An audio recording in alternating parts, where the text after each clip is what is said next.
Everyone has a story to tell. It's my mission to tell it. Unscripted, unedited, we are on the record. Hi everyone, I'm Serena Fazan, and thank you so much for joining us for this episode of On the Record, where we hear incredible stories from inspiring people and people trying to make a difference. Well, two such women are in the studio right now. I'd like to introduce Bernadette Boyle and Linda O'Brien. Thank you so much for being here today. We are talking about a tough topic though. Yes, we are. Ocular melanoma. Mm-hmm.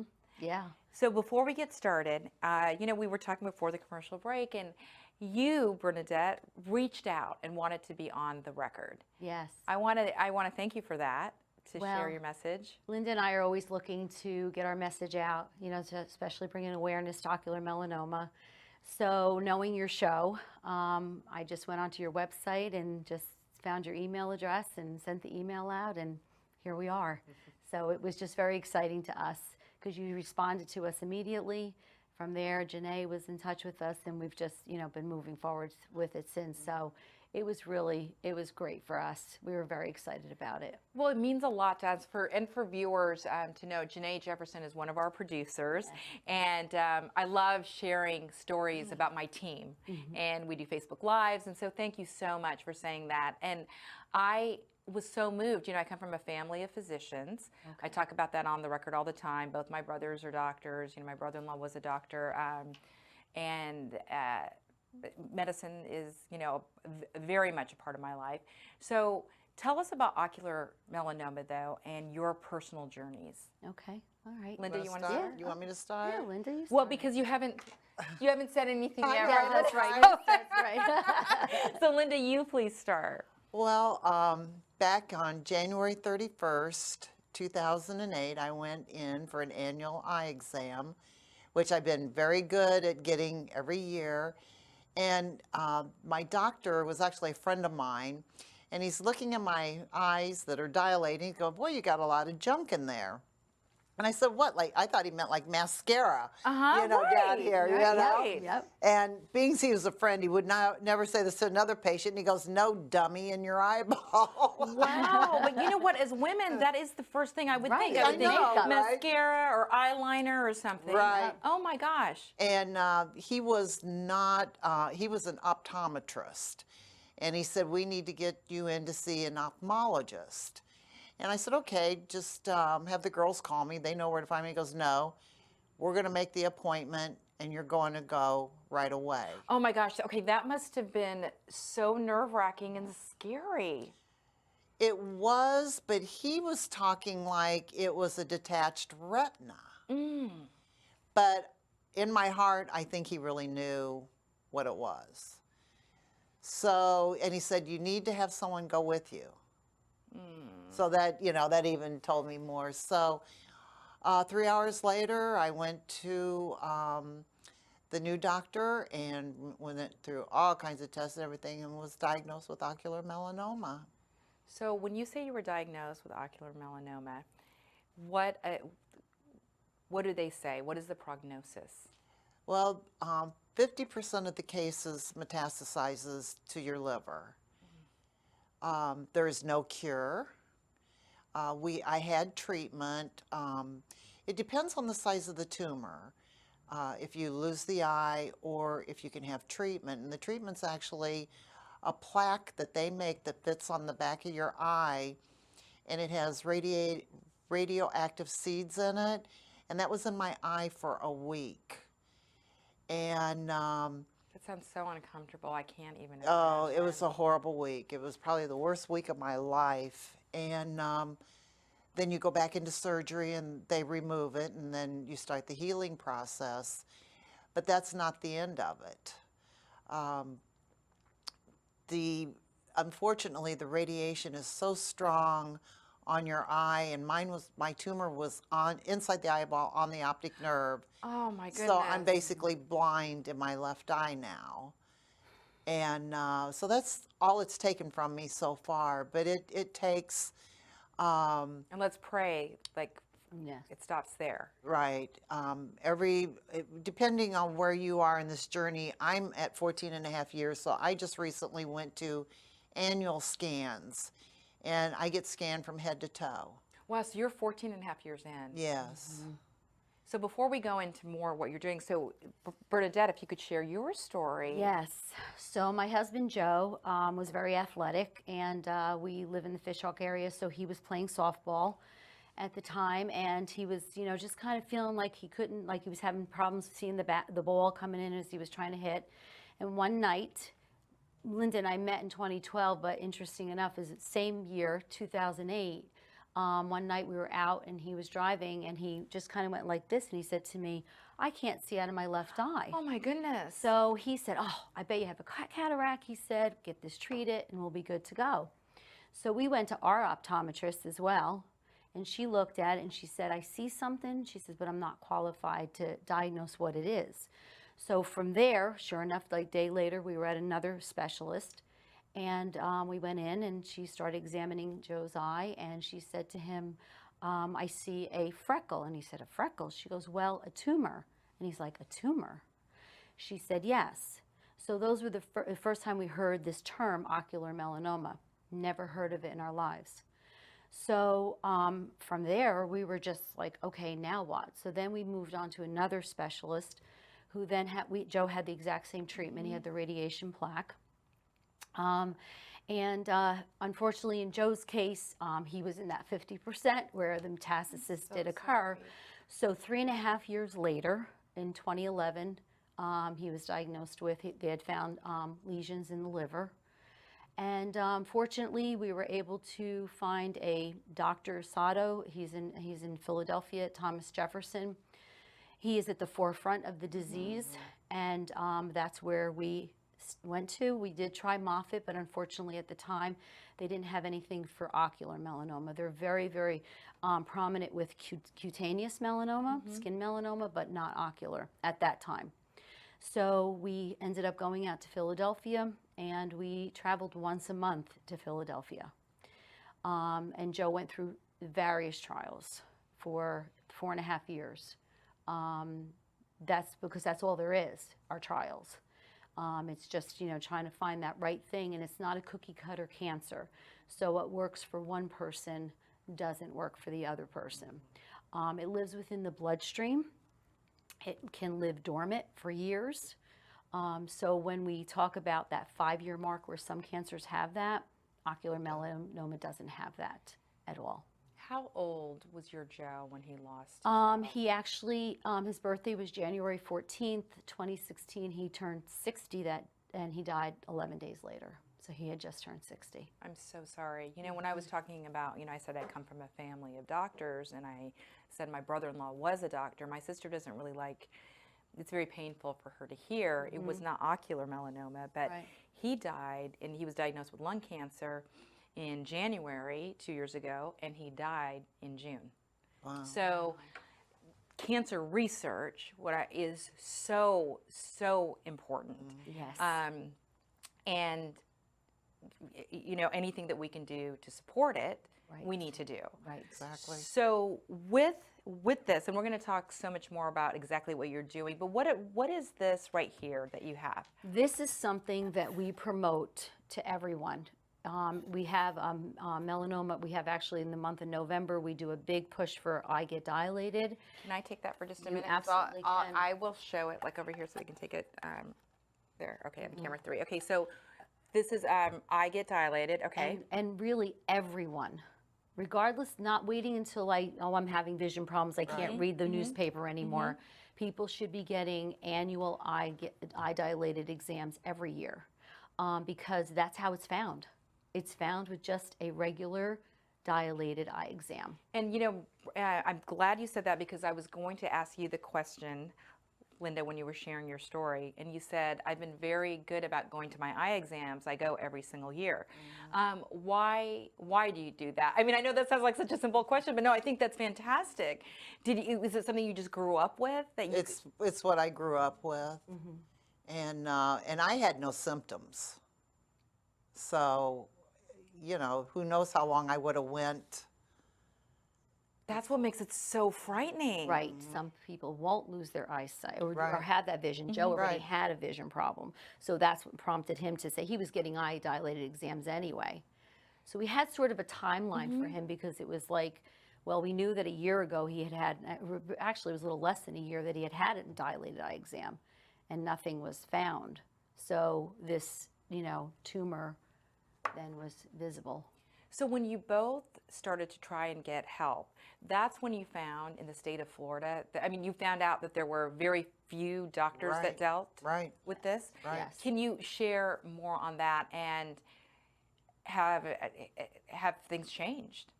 At the time I was diagnosed, I had two choices for them to get me into Bascom Palmer Institute in Miami or USF Eye Institute in Tampa. And about 11 years into my journey, and I'd been going to the same doctor, he retired, and they didn't have another doctor to take his place. No doctor to take his place. No.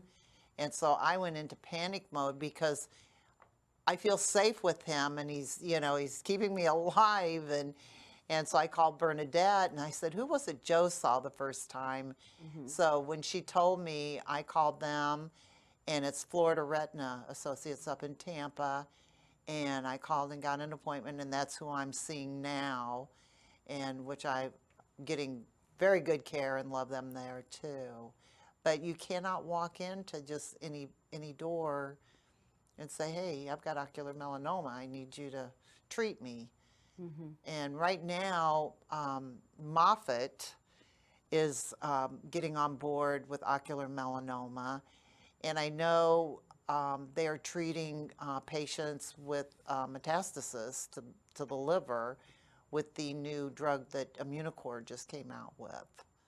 So we need to talk about the drugs too and the FDA approval. But Bernadette, also turning to you, when your Joe was diagnosed, were you shocked and surprised that here we are living in this society where you're supposed to be able to walk in anywhere? Absolutely. We didn't, first of all, I'd never heard of it, knew nothing about it, didn't understand it. And so we were fortunate enough for the specialist that we saw after the second visit to turn us over to the Retina Associates in Florida. So, and that's where we went. And then again, we're just like kind of wondering, are we doing the right thing? Are we treating it correctly?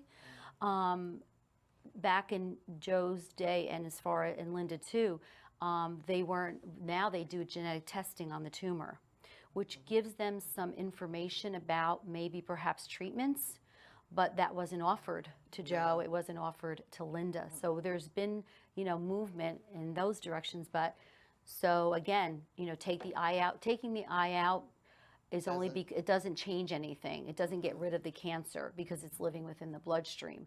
So it's just the size of the tumor, depending on whether it's too big to treat with radiation, then there may be that removal of the eye. Or otherwise, then they do that protein beam. They do a proton beam, and they also do what we talked about with the radiation beads. But we didn't know. We didn't know. We just hoped that we were going to someone that was going to do what needed to be done. Right. We had no clue. Well, the two of you certainly had very difficult journey to talk about, but you both are taking action in spreading the message. We're going to go to a break, and we're going to explore more of what you're doing to try to make a difference. So stay with us, everybody. We'll be right back. Why is Precision Garage Door a name you can trust? Because of the Precision Promise. Precision Garage Door, this is Sophia. How may I help you? Your call is answered day or night by a live person ready to help.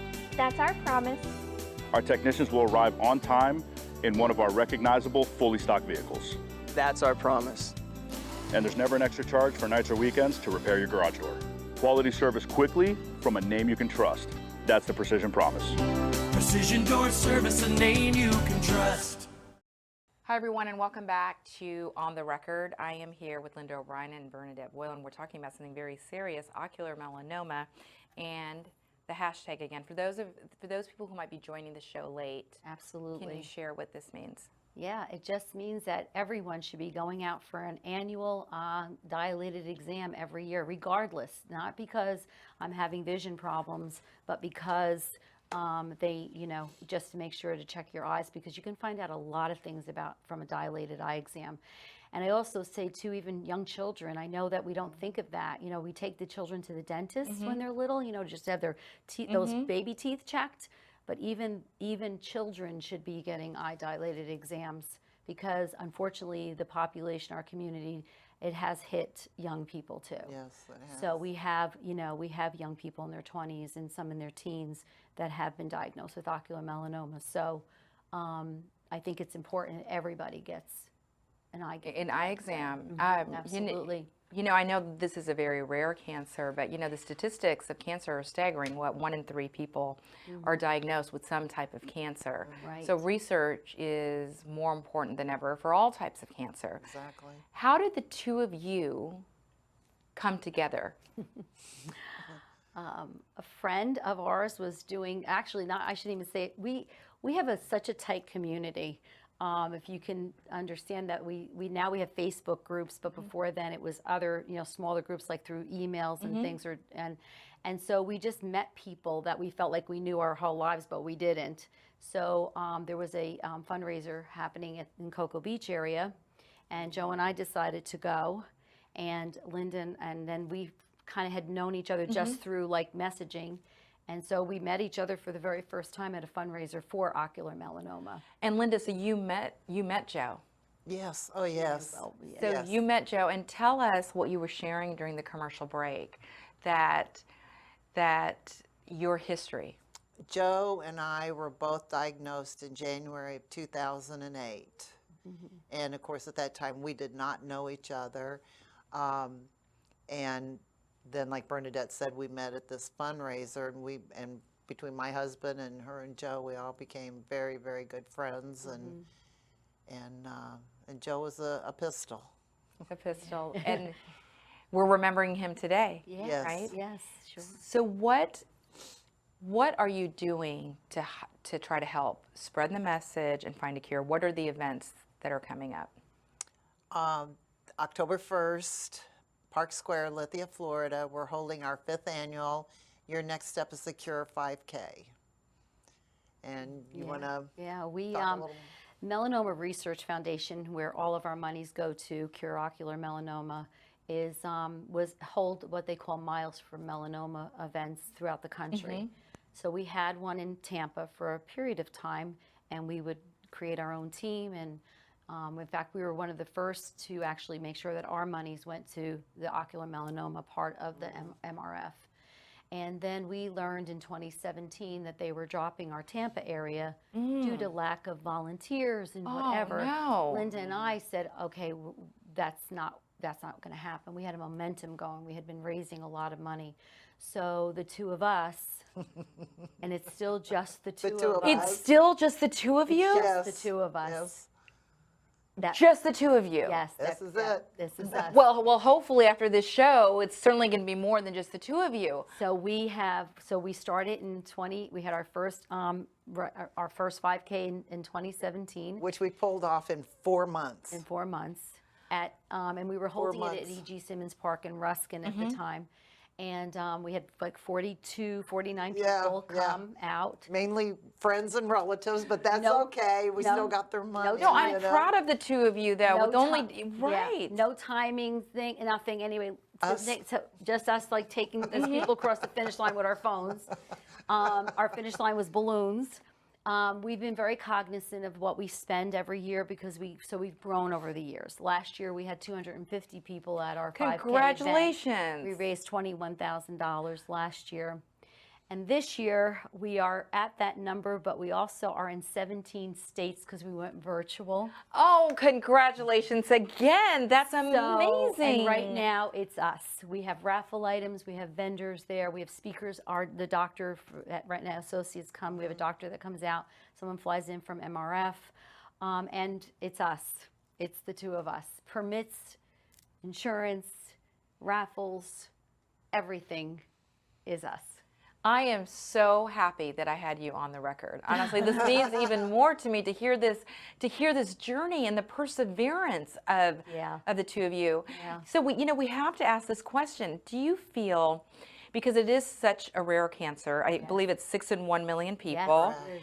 Do you feel that people don't take it seriously enough, including physicians? I hate to ask that question. Listen, and I'm coming from someone again whose brothers are doctors. Right. So Do you think they don't sometimes take it Well, seriously enough? what amazes me is how many physicians that have not heard of it. Right. I mean, I can go to a dermatologist and they want to know your history and they go, "What's this?" And I go, "It's ocular melanoma." You mean like what I'm looking at? No, in my eyeball, you know. And I mean, it's like that a lot with doctors. Right. And it's not their field. You can't blame them, you know. Right, but it's so interesting. It is so And, interesting that yeah. even within that medical community, Right. a lot of people don't know about it. Right, Absolutely. right. And unfortunately, because we are rare, they call it an orphan disease, an orphan cancer. We don't have the pharmaceutical companies behind us because we don't have a large population of people that are diagnosed with it. So that's where, as a community, and not just us, but throughout our country, the grassroots that we do, the fundraising that we do, Is because more important than ever. yes, Right. absolutely. I didn't mean to interrupt you. I'm Yeah, sorry. no. Yeah, it's more important than ever. So Yes. for people who may not understand an orphan, yeah, you know, Yes. that concept. Right. Can you just explain that a bit further with the Sure. pharmaceutical companies? Because it is 6 out of 1 million, because it's not something that's rare, it's rare, it's not, you know, found all the time, although you hear more of it and we think, should that number change, 6 out of 1 million, but it hasn't. So it's awful to say, but the monies are not There. in our disease because They we won't don't- make money off they of won't us. There's make not money enough off- of us. Right, I mean, I know that sounds, gosh, I mean, it's right. oh, Yeah, Yes. but the pharmaceutical companies really do need to pay attention. absolutely. And our community is actually getting better now. Clinicians are coming together. They're starting, there's more conversation now about it. So we are definitely, I feel we're moving in the right direction. Absolutely. We have a ways to go, but I feel like we are moving in a direction because of the people behind CureOM that, you know, are doctors and things that are all coming together and discussing it. So it's getting better, it's getting better. which is positive. That it's Yes. getting better. And you know, you think, okay, 6 in 1 million, but what if it is you? Yes. What if it is your husband or your child? It doesn't matter, No, Right. right? Right. Right. And, yeah. Right? And Yep. we need to talk about, too, what we did in Washington, D.C. Yes, we actually, so every year there's a symposium that they hold, a patient and caregiver symposium, MRF, CureOM. And we went, what year was that, 2016? No, maybe it was 2018 maybe, or 20, I forget now what Yeah, year. it was but just a few years. We a couple we years actually stayed past the symposium that weekend, and we went onto the Hill and we advocated for ocular melanoma. And we met with state senators in Florida and spoke to them about ocular melanoma. So yeah, so we've stayed, you know, we're very involved. You know, we've both been on steering committees for a Melanoma Research Foundation. For myself, many people who have lost a significant other, a spouse, has stepped away, which is totally understandable. I don't want to hear about it anymore. I have taken the other way. I have a passion to see this through, to see a cure someday. It's so, That's I mean, where I'm at. it was so heartfelt when you said some people do step away, because, you know, you just never know how to deal with the No, pain. I mean, some right. people, for you, you know, in Joe's memory, it's embracing the mission. Yes. So to Linda and Bernadette, both of you, I know you talked about the fundraiser, but what can we do to help? How can people help your cause? Well, we have a Facebook page that you can go to. We have a site where you can sign up or donate. You know, we do have sponsors, so we do reach out to people that are sponsored. We have sponsors that do things for us with that. We have information about our sponsorships. What is the our raffle. Facebook page? What is the Facebook page and the website? Or Your Next Step is the Cure. Your Next Step is the Cure. Is our Facebook page. We're on Instagram that too, and that's where we post. We use social media a lot. We even did Instagram Lives this past year for the first time. So we actually invited people on to talk about it, or just even like past participants talk about our race. You know, so we stay very, very active with that piece of it too, with the social media piece as well. Well, That's how we get ourselves out there. I'm telling you, our amazing social media director, Danielle Kelly, who's like in the studio in the master control right now, she would tell you too, do as many Facebook Lives or Instagram Lives or Reels. Like today she said to me, Serene, I did a Reel for you because I think that's going to get more attention. But it's like, okay, you know, whatever you say, works. right? Yes, whatever works. Danielle, actually, we brought a poster and it has our QR code on it. Wonderful. And Danielle actually has it. Yeah. Oh, we gave it to okay. her. That's fantastic. I know, isn't it a great team? Oh my Yes, gosh. Yeah, yes, our team absolutely. here, Yes. our team here is so wonderful. good. I know. I always say there's no I in team. You know, That's and right. We certainly That's have a great right. team. And that poster that we gave to Danielle, it's on all of the windows of all the local businesses in Lithia. That we went out and put up. We put up, so, Well, you Yes. both are amazing, and I think, wouldn't you say, you know, as we're closing out the show, believe it or not, you know, half an hour just flies by, that people, even individual people, right, Yes. can make a difference. That's right. absolutely, you That's can. right. Yeah. When we had the idea of starting this 5K ourselves, they looked at us, they said, you know, it's a lot of work. And Linda and I said, Yeah, yes, okay, and your whatever. point is. And here, What's your point? What's your Yeah. point? and here we are. And you both Here are, we you are. know, in your blue, and you're wearing jewelry. Yes. It's that's symbolic of the Yeah, eye. my eye, Yeah, you both Yes. are. Yes. Wow. So, but yeah, we're very passionate about, and that's why I think coming here today was was just amazing for us. Absolutely. Because it's going to, you know, bring us out to the community and share with everyone and letting them understand that, you know, this is something that everyone needs to be aware of, and because it could affect someone's family at some point, and so that they have information about it. Well, it was truly, honestly, amazing for us. Oh, and- thanks for having No, us. absolutely. so Thank you much. so much. I mean, it's you know, fulfills a purpose for me and for the team here at CP and RHS TV to help spread awareness Yes. and help. So on that note, you know, we always say, please, you know, send us an email. I mean, Bernadette did. Look, and she's here on the set. Look, all right. But send your ideas to production@redhousestreaming.com. And then we would really appreciate if you would share our shows on every social media, you know, possible, and they can share your shows as well, or, you know, on your social media. And we're also on Roku with some big announcements coming this fall. But again, Linda, Bernadette, thank you so much for coming on the record. Thank you so Serena, much. thank you. Really, this was really awesome. Thank you very, very Absolutely. much. Really Thank you. appreciate it. Thank you. Thank you, everybody. We'll see you next week, and stay safe.